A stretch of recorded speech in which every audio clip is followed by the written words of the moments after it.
Welcome to another edition of The Profitable Creative, the only place on the interwebs where you will learn how to turn your passion into profit. I am your host, Christian Brim. Special shout out to our one listener in San Marcos, California. Thank you. Have an awesome day.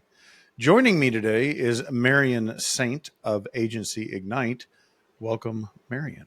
Thank you, Christian. Super excited to be here and talk a little bit more about business and all those things. Well, yes, I had the benefit of doing some research before the show and went to your website, learned a little bit more about what you do. But why don't you tell the audience the brief version of what Marian Saint does and what Agency Ignite does? Absolutely. So I'll go back a little tiny bit. So I went back to school, got my MBA. I started working in the corporate consulting area. I was doing consulting with insurance agency owners. Really enjoyed it, but also felt like, these people are all a little older than me. They have more experience. I mean, I went to school. I know what they need to do to make their business better, but I really feel like I need something on the side to kind of bring more value to these insurance agents. So I started getting into photography during that time, started working on building my studio up around that. Obviously, different industry from insurance, but it did give me some hands-on experience that I was able to bring back to the insurance agency owners, really around sales and marketing type of stuff. So let me pause here for a second. So you were a hobbyist photographer, or was that just something a new skill to learn? So originally I started photography just for the creative aspect. I just wanted to take better pictures. I'd always wanted to do it, never took the time to learn, wanted to take better pictures of my family. I was lucky and I got connected with some other really business-minded photographers. They're like, You can do this, but don't burn yourself out being a shoot and burn photographer. If you're going to do anything and accept money, you probably should give people a better experience. And that's when I saw the opportunity, like, I could test some ideas out. I could work some nights and weekends and I could kind of explore this. But I didn't really imagine that it was going to be my full-time position or anything. I always said I'm never going to be an entrepreneur. I always want to work corporate. And surprise, surprise, here we are. Interesting. Why did you say that to yourself? Because it's scary. It's scary to go out on your own. You have all the freedom and you also have all the responsibility. And I didn't really want that initially until I was like, you know what? I can actually do it. So maybe I should try. And now would you go back and work for a corporate job? Only if they gave me a lot of freedom and I could pick my projects. So I don't know, maybe not. Yeah. I think the idea of somebody telling you what you need to work on and how you want to spend your time, that's where and even during my corporate time, I worked remotely. I set my own schedule. I was just very independent. And so I think that's what a lot of people are drawn to with entrepreneurship, is that they want to choose how they spend their time and their life. With that comes different responsibilities. Yeah, but there certainly is that fear factor. I think we all experience it when we make that decision to do it. But then on the other side of it, it's like you see things differently, and you understand that being in a corporate environment where you're an employee or a contractor, it doesn't really matter, but there are risks there of getting downsized, fired, not being able to do what you want to do, constricted by the job. But you don't necessarily see that until you're on the other side of it and you're like, oh, okay. Correct. Yeah. So anyway, you're doing consulting with insurance agents. Yep. And you decided to get into photography. Then what happened? Then, so I still working on the leadership track, doing really well with State Farm. And then eventually Allstate recruited me over, moved into even a bigger leadership role. Definitely, had the company car, was having a lot of different successes in that. But ultimately, I felt like I was really splitting my time and I was still really beholden to doing the right thing by the company, trying to grow my business. It felt a little split ethically. So in 2020, Allstate did a big restructuring and my position was changing a lot and I was going to have to move. And so I decided, you know what, it's time to take photography full time. I think, and I always say too, I'm sure you hear this also, running your own business is like the biggest personal growth and development journey you can take, because you're really Yes. working on building your confidence. And so finally built my confidence, went full time with photography at the end of 2020. Um, and then So go ahead. I want to pause. I'm sorry. I interrupt a lot. So you said the confidence. So was that a Mm. confidence in skills, or was it a confidence in, like, there are going to be people that actually pay me for this, or confidence of the additional skills you'd need? Like, so what specifically was the confidence that you obtained? A little bit of both. So at that point in time, I had gotten my systems into place. I had felt for a while that my photography was up to speed, but I had the systems in place. I had one team member that was working for me on a part-time basis, booking clients in. I was able to a little bit more show up and do the work that I needed to, and I had more space to manage the business. Okay. So really that was what I felt. And then I also had the confidence. I knew what I was doing. I was having a good um I knew how to obtain clients. I knew how to nurture them and take care of them and give them a good experience. And so a lot of those pieces were set into place. Good. I had some money in savings. It felt safe to do. Right. Okay. All right. Proceed. So then, thank you, Sarah. Um, did still in 2022, I moved my studio out of Hawaii, where I was born and raised, and then I moved to Dallas, Texas, where I am now. So that was a really, really big shift and change. It's a slight culture shock. It's been good. So Texas is so business friendly, and Hawaii is Yes. beautiful, but it's just very different. And so it was Yes. time for a change. And I thought more opportunity, more can do more road trips. I can travel a Sure. little bit more. Time to go.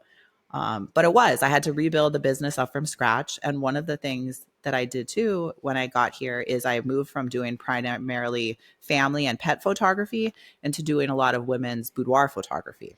So that My was a personal giant favorite. shift. My personal favorite. I'm shocked. Yeah.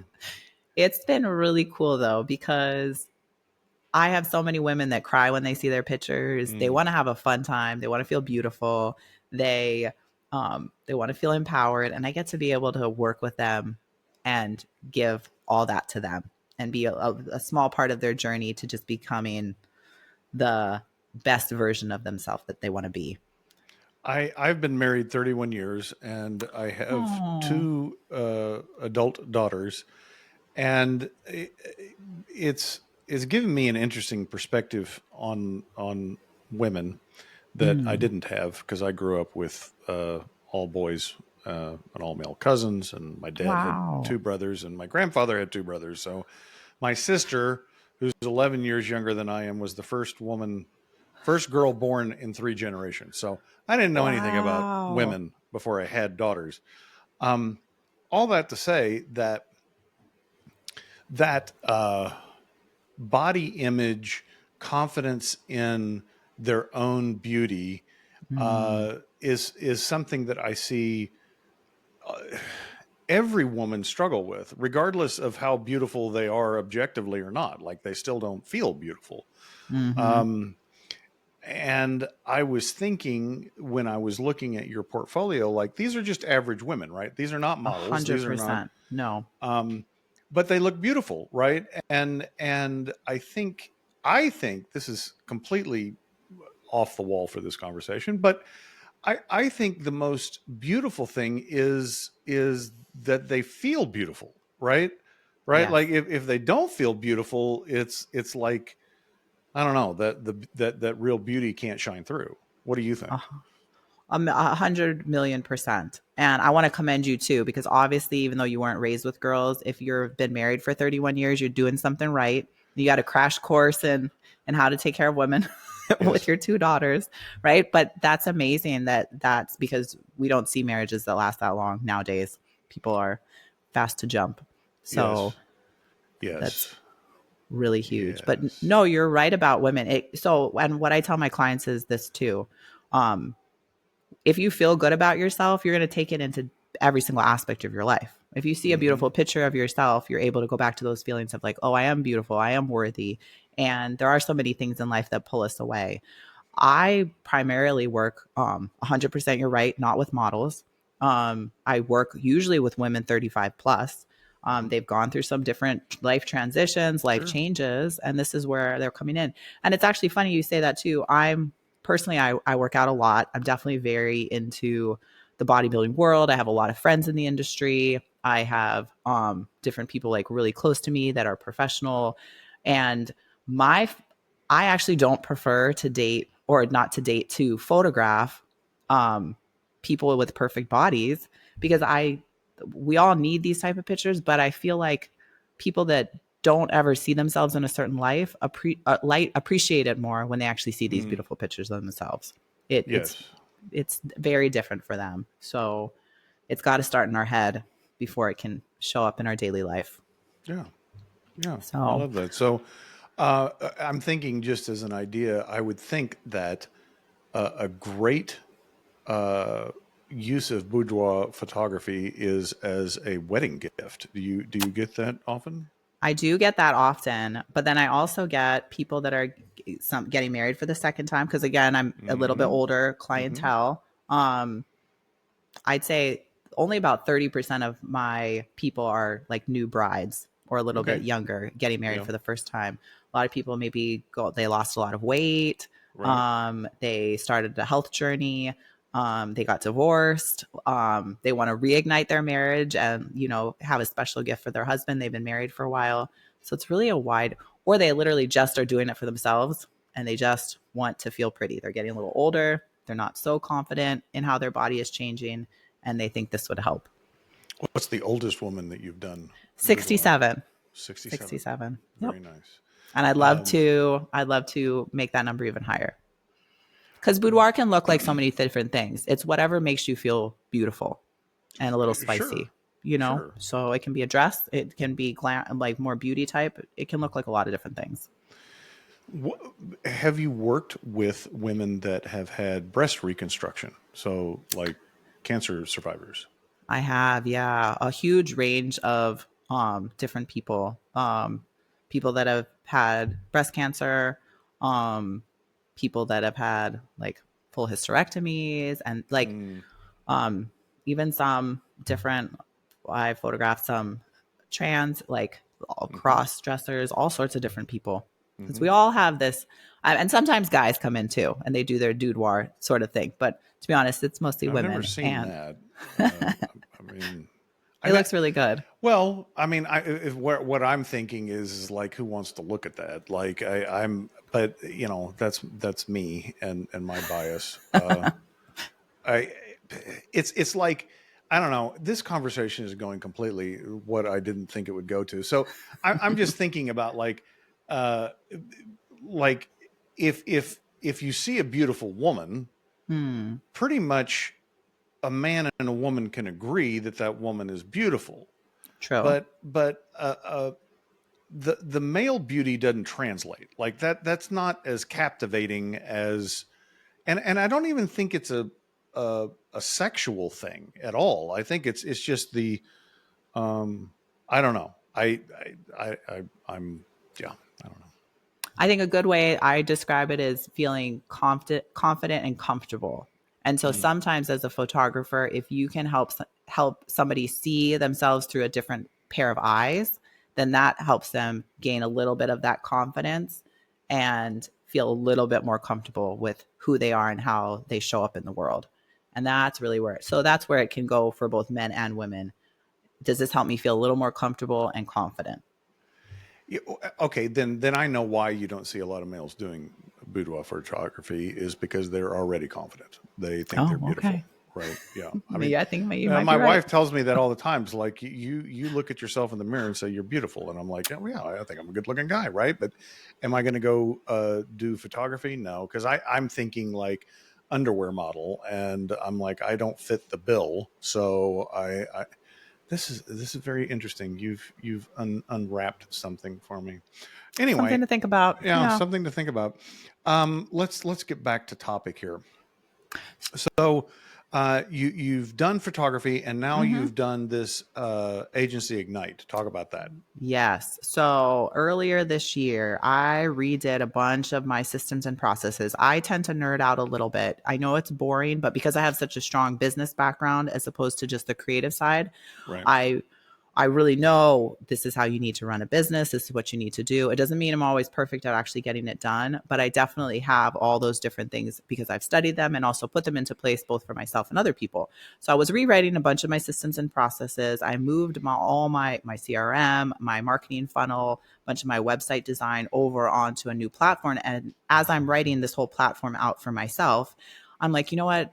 Other people need this. I need to get back into a little bit more of the coaching and consulting that I had done before. And I've kind of done a little tiny bit on the side just as people have come to me for help with things. But I'm like, I really would love to help more creative, specifically women, help get their business set up and into place. So I started Agency Ignite, and I'm now working with women creatives they've already been in business for a little bit of time, but they really want to scale their business. They know they need either some help just logistically with their systems and processes, their platform, or some mindset coaching work. And I couldn't be happier to be able to go back to what I originally started with, my original expertise is in. I love that. I one of the things that I say on this show frequently is that it's important to consider yourself and think of yourself as an entrepreneur first, with skills second, because I think a lot of people get into business with a certain set of skills. You know, it could be plumbing, it could be photography, it doesn't matter. Um, and that's what they focus on. But I think the problem with that is that you inherently limit your potential because you're Mhm. focusing on your skills first, right? Yes. And you are focusing on the business first, and then you're pulling in your skills. So I've got these skills, I can, yeah, and that all of a sudden you're not just in the photography business, you're also in the coaching, consulting, and agency building business, right? Exactly. Yes. So who do you typically work with Agency Ignite? So, like I said, women creatives, and I also work with guys too, but you got to have your niche and specifically focus on that. And I'm uniquely positioned to help women who started their business because they had a passion. They wanted to do something creative. They already went out on a limb to go make this jump, do something big. And at some point in time, their business has just become really overwhelming. They don't have the work life balance that they wanted. It's becoming more stressful.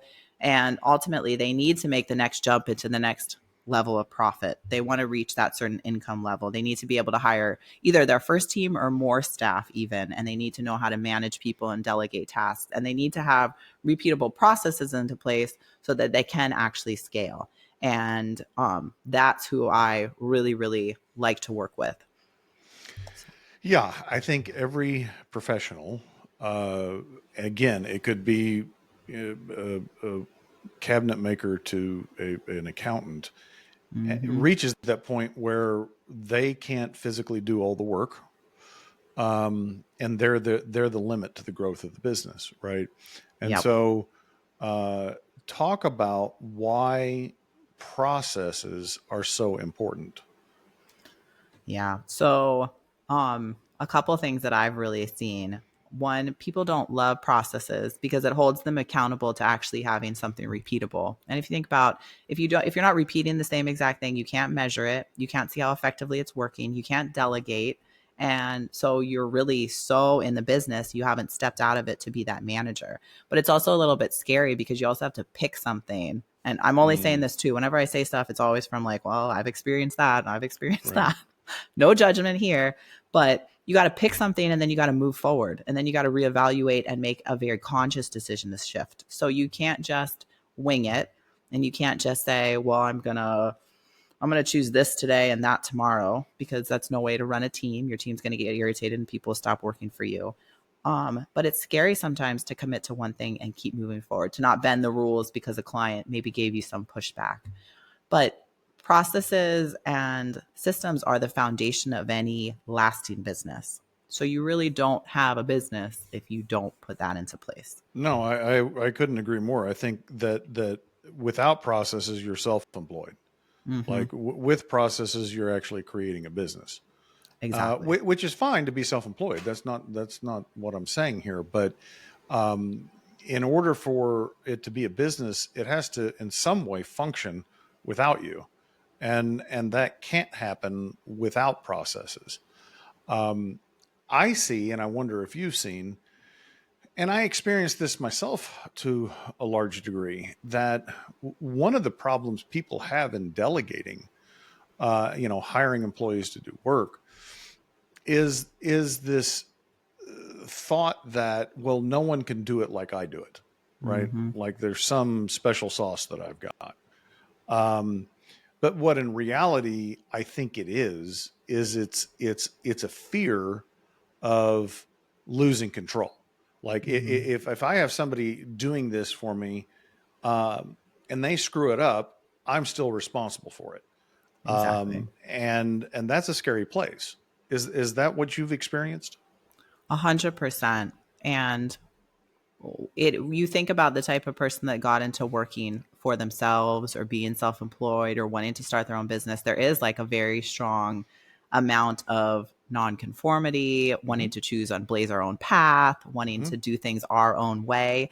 And you have to be so careful to like, okay, those are all really amazing qualities, but at one point is it going to hold you back from achieving ultimate, like what is your goal? What do you really want to Yes. achieve? Do you want to be beholden to your business? Do you want to like literally just be a sole employee of your business, or do you want to have a better life? Do you want to build more? Because when you build more, you can benefit not only your clients but your employees' lives. You can benefit so much more by growing it in whatever way that looks like to you.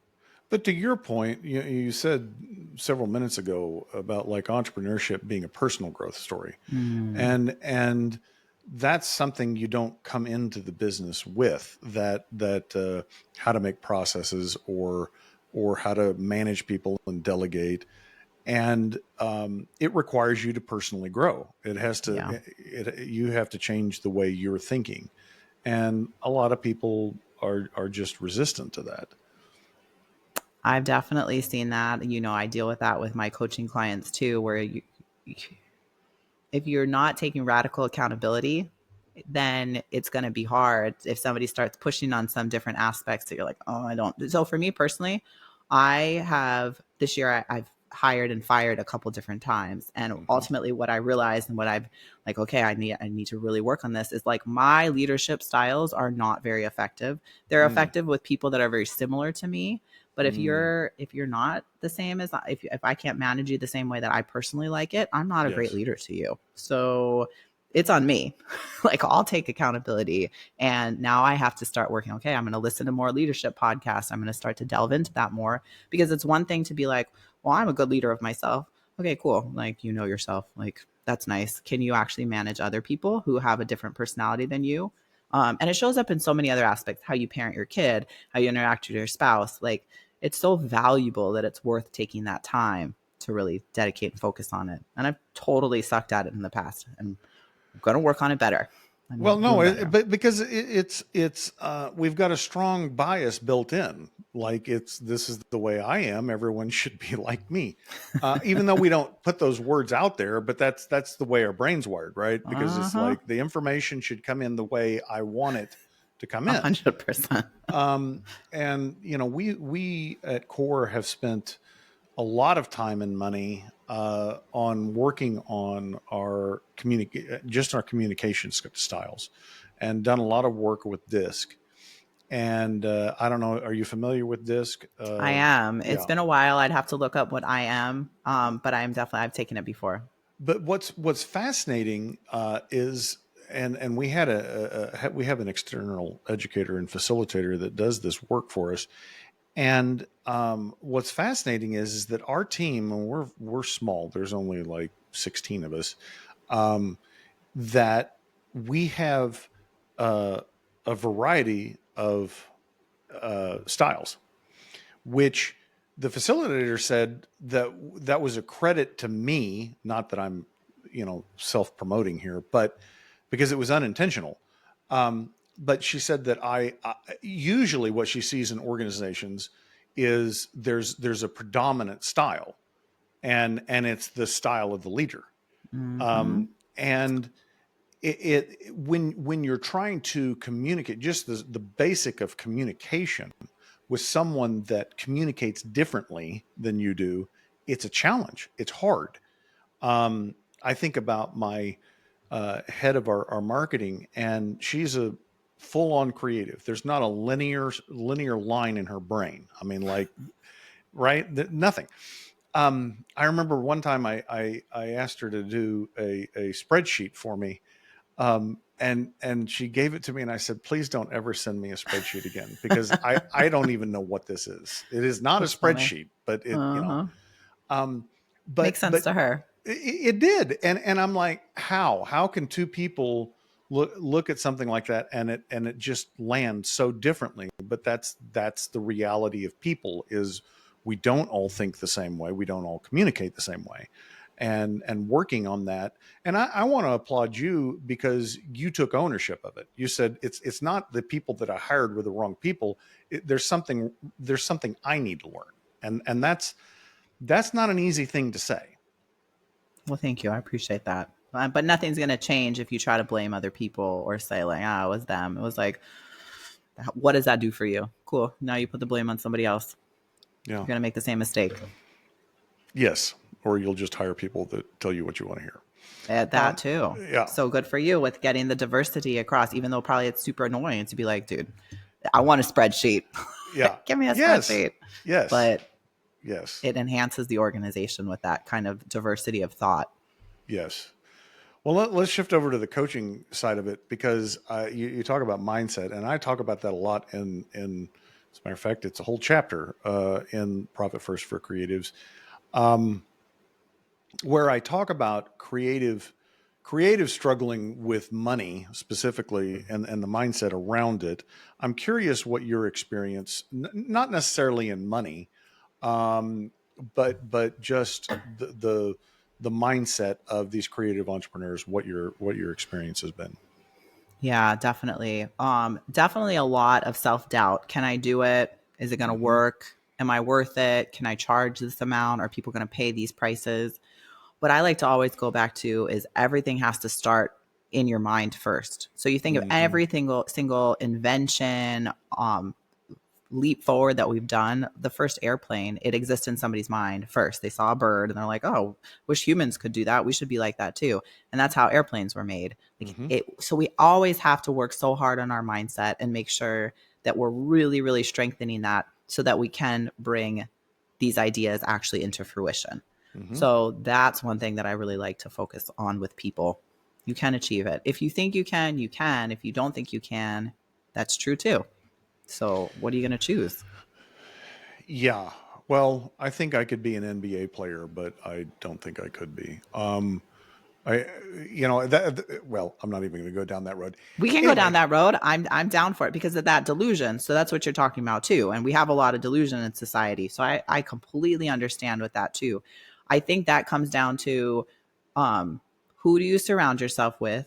Are you speaking truth and reality into yourself, into your own mind also? Because you don't want to be delusional. Yeah, Mm-hmm. if you're 5'6", you're probably not going to the NBA.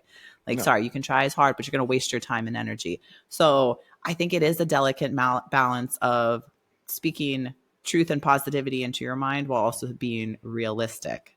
Mm-hmm. And I think some people have based on a lot of different dynamics, maybe family history, different people that have spoken into their life, um, they do have a hard time with that. And so that's where I think, can you get the right group of people around you, the right influences to help give that good balance of reality with, okay, but what's the opportunity also? It's a balance. It's tricky.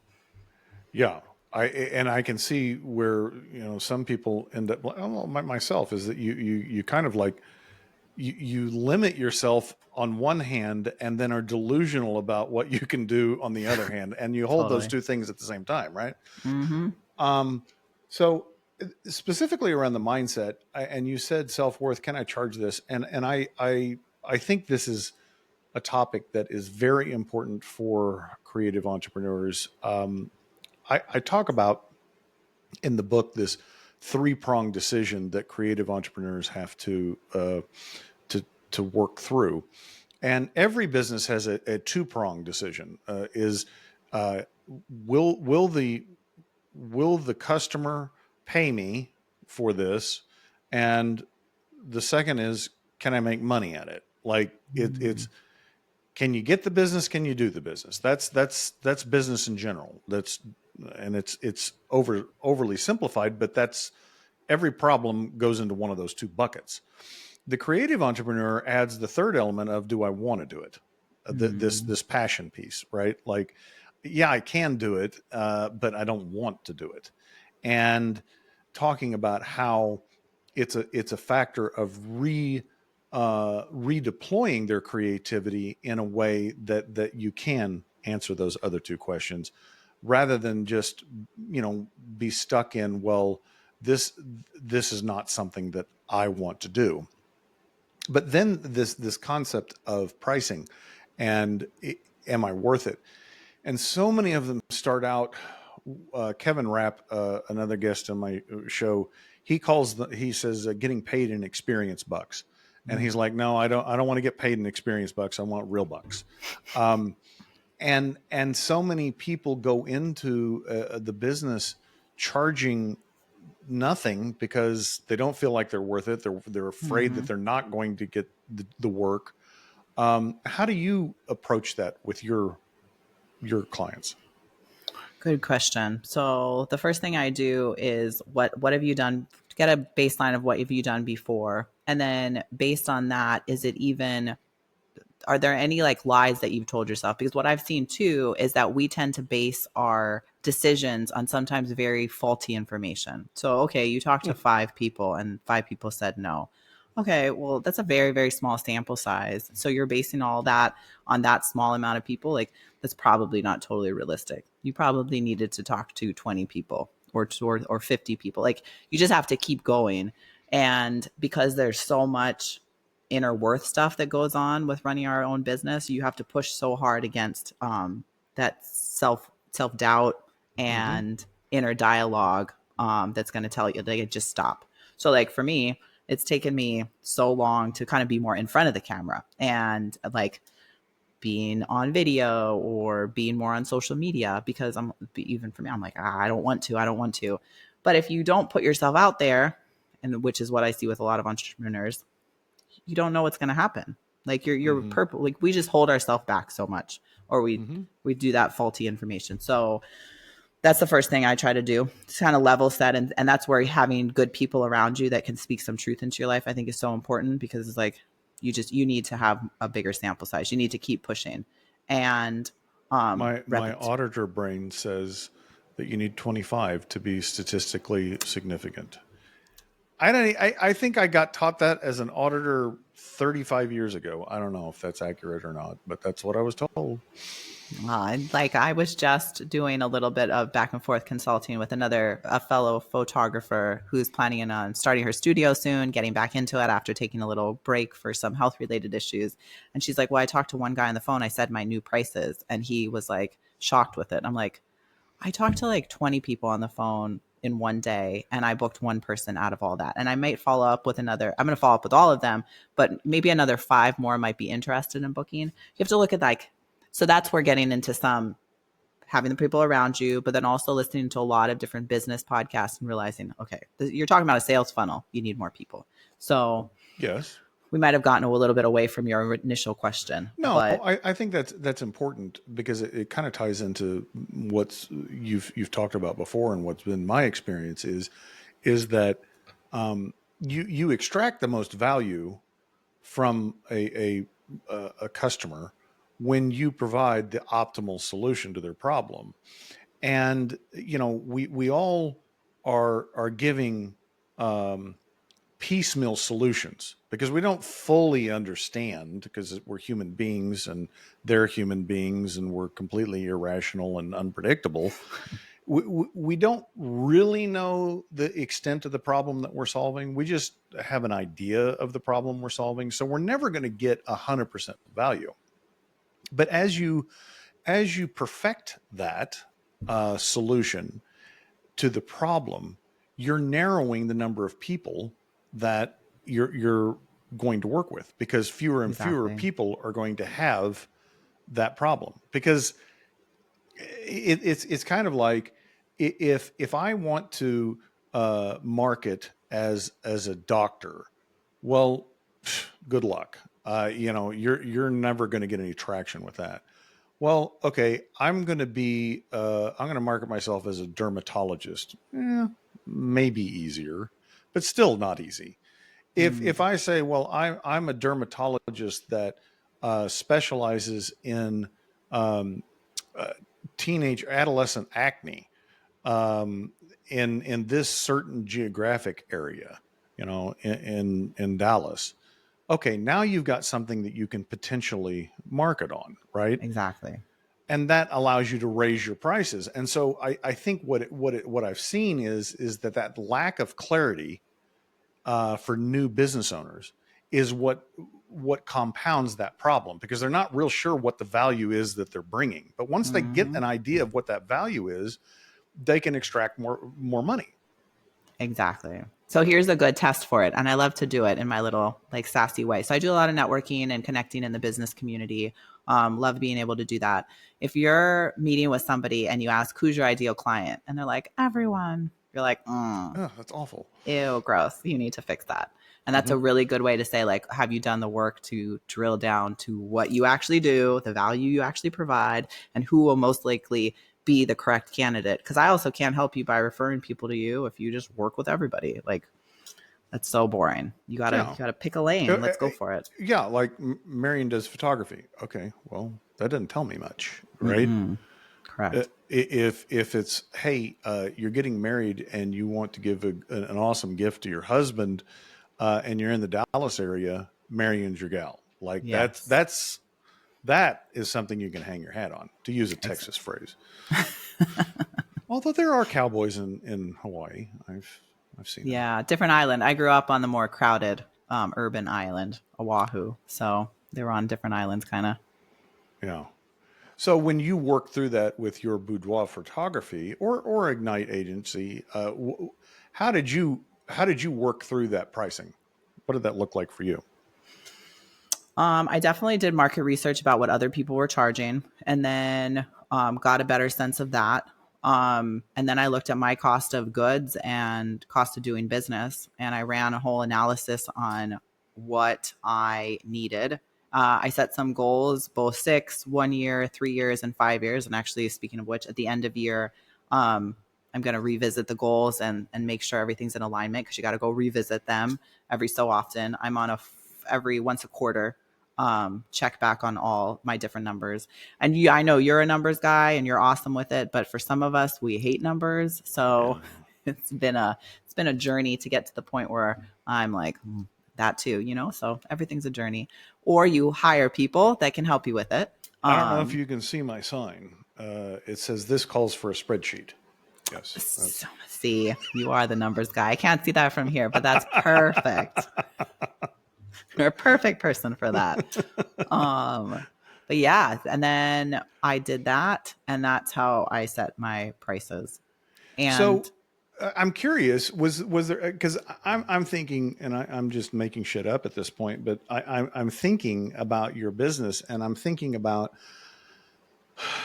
you know you could do boudoir photography a lot of different ways, but from mhm, just looking at your website, it looked like it was all about the experience and the transformation and that to me seems to would command a much higher price than I just need some lingerie photos.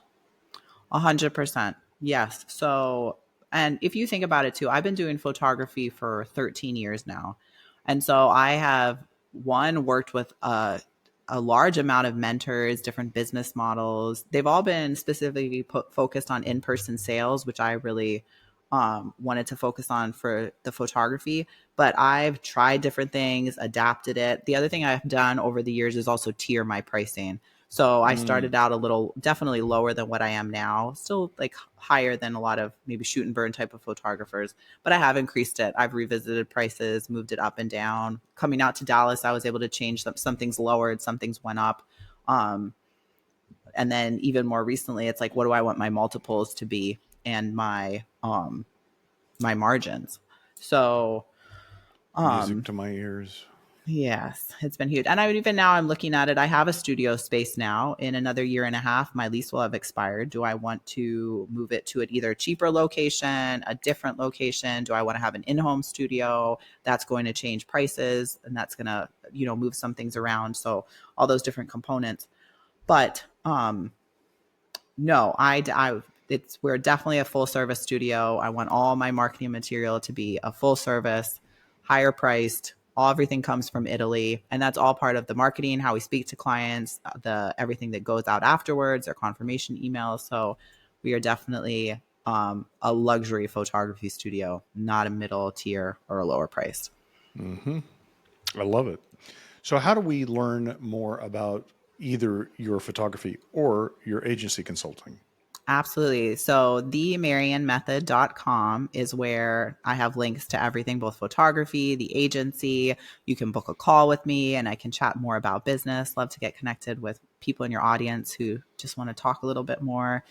And themarianmethod.com. I love it.